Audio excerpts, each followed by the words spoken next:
Here we go, section 3.7, where we are going to talk about equations of lines in the coordinate plane.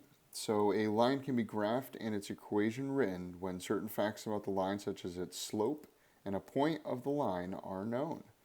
The equation of a line can be written in various forms. So first, let's review the slope of a line. If we have, basically slope is the number of units that it rises or falls for each unit of horizontal change from the left to the right.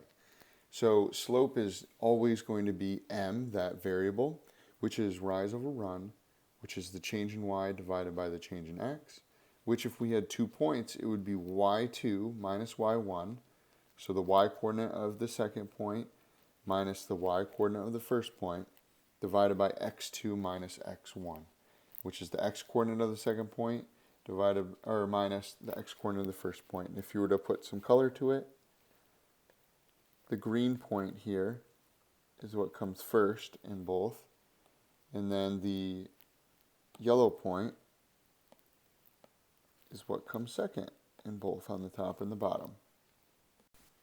So here's an example of how you would use the slope formula. So I like to go ahead and label my points right away. I do x1, y1, and then I do x2, y2. I just basically choose the order in which they come.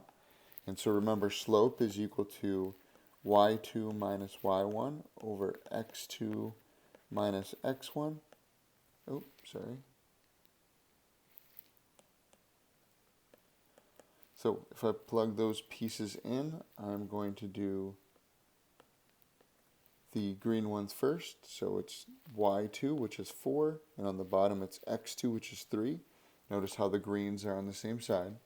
And then it's minus y1, which is 2, and minus x1, which is a negative 2.